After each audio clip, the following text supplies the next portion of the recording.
Saudamos a amada igreja pela paz do Senhor.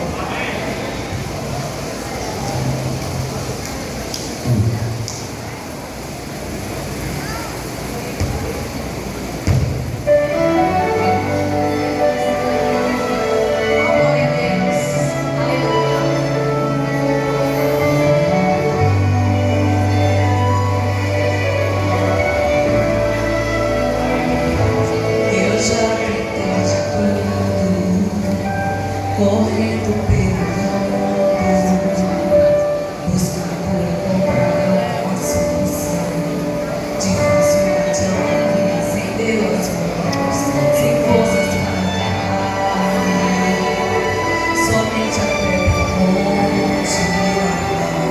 acreditando.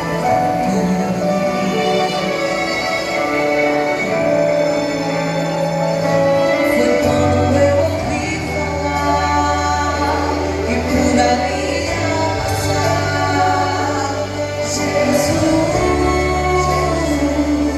Eu já não tinha nada mais o que perder, então eu resolvi tentar. Me arrastei até chegar, só pra te louvar, só pra te tocar. Eu te toquei, foi quando de repente eu sarei. Saiu em das suas vestes, por apenas te tocar. Imagina quando eu te abraçar. Eu te toquei, e a certeza que estava em mim foi anulada no momento em que o Senhor falou pra mim: filho, a tua fé te salvou.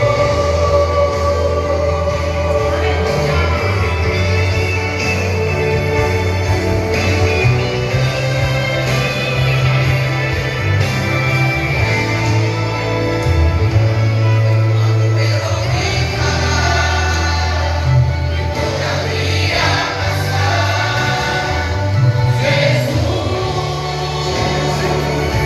eu já não tinha nada mais o que perder, então eu resolvi tentar.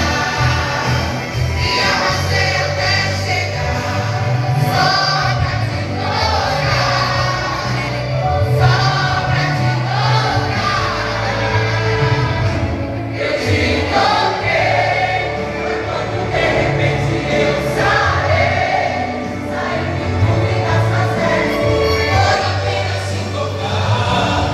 Imagina quando eu te abraçar. Eu te toquei, e a certeza que estava em mim foi anulada no momento em que o Senhor falou pra mim: filho, a tua fé te salvou.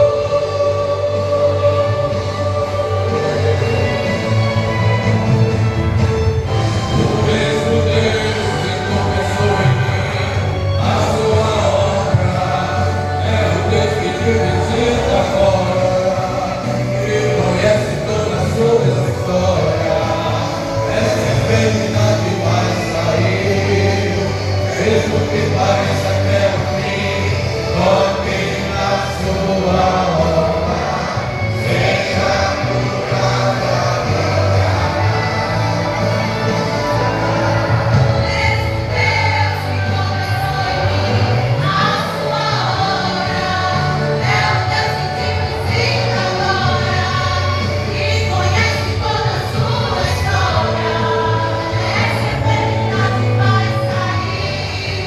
Mesmo que pareça até o fim.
quando lá do céu descendo para o seu Jesus voltar, o clarim de Deus a todos proclamar.